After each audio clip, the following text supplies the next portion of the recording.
Digital India તરફ ભારતનું વધુ એક પગલું દેશભરમાં ચિપ આધારિત ઈ પાસપોર્ટની શરૂઆત થશે। પાયલોટ પ્રોજેક્ટ હેઠળ ઈ પાસપોર્ટની શરૂઆત થશે। પાસપોર્ટમાં બાયોમેટ્રિક માહિતીનો પણ સમાવેશ થાય છે। પાસપોર્ટની નકલ કે ચેડા કરવા મુશ્કેલ બનશે। હાલમાં ચોક્કસ શહેરોમાં ઈ પાસપોર્ટ સેવા કાર્યરત છે। ડિજિટાઇઝેશનની લગભગ તમામ કેવાયસી દસ્તાવેજોના ઇલેક્ટ્રોનિક વર્ઝનને જન્મ આપ્યો છે, જેમાં હવે પાસપોર્ટ રેસમાં પાછળ નથી પડતો। વિદેશ પ્રધાન ડોક્ટર એસ જયશંકરના જણાવ્યા અનુસાર તમામ ભારતીય નાગરિકો નજીકના ભવિષ્યમાં ઉચ્ચ સુરક્ષા સાથેનો ઈ પાસપોર્ટ મેળવી શકશે।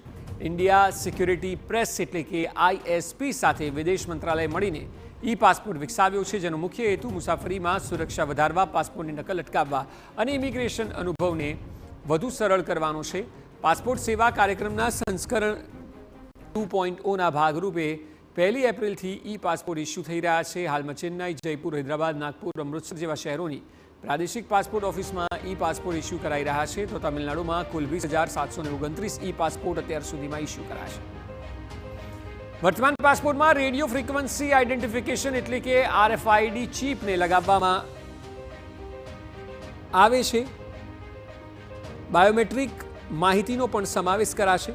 તેને પ્રિન્ટેડ અને ક્રિપ્ટેડ ડિજિટલ ફોર્મેટ એમ બંનેમાં સુરક્ષિત રીતે સંગ્રહિત કરાય છે, જેનાથી તેની નકલ કરવી અથવા તેની સાથે ચેડા કરવા મુશ્કેલ બનશે અને નકલી પાસપોર્ટ બનાવવા તેમજ પાસપોર્ટનો ગેરઉપયોગ કટકશે। માઇક્રોચિપ પાસપોર્ટના કવર પર ચિપ્સ સાથે છેડા નકલ કરવી એ મુશ્કેલ બનશે।